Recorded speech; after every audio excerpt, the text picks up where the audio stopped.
amin'izao trabona misy eto amin'ny tany sy ny firenentsika zao dia manampy mavitrika ny ministeran'ny fampiroboroboana eto Ankadimandrindra amin'ny voalohany indrindra aloha amin'ny fiaraha-miasa miaraka amin'ny ministeran'ny population sy ny BNGRC eto Akorondranotsika zany manao an'le recensement amin'ny teknôlôjia vaovao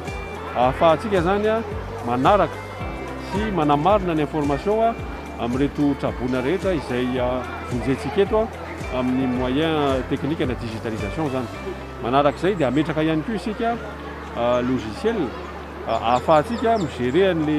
sinistré ao anatin'izany ny gestion na site, ao anatin'izany ny gestion na capacité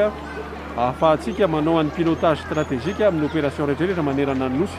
amin'izao vona mahazo antsika izao satria mila fantatra zany hoe aiza ny toerana mbola afaka andraisana trabona, aiza ny toerana efa saturé, aiza ny toerana mila asiana équipe médicale sy ny sisa ka ny fiaraha-miasa miaraka amin'ny ministeran'ny ponina sy ny aty amin'ny BNGRC satria zareo no mampiasa an'le logiciel rehefa avy eo andavanandro no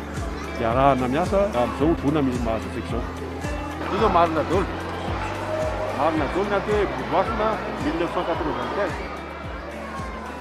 Amin'izao ora izao dia tena neto faritra Ralamanga ny tena betsaka voky fa ny zanatsanana dia efa mijery ihany koa izay amin'ny faritra Eto-Matsiatra zao ohatra hoe any Moronmania ihany koa satria hitantsika fa misy vona any Fianaratsoa, misy koa any Antsirabe, misy any amin'ny faritra Atsinanana. Donc efa manao an'izay tsika satria tsy maintsy ho atao eto amin'ny sehatra national moa zany en fonction an'izay vona mitranga en temps réel tokoa.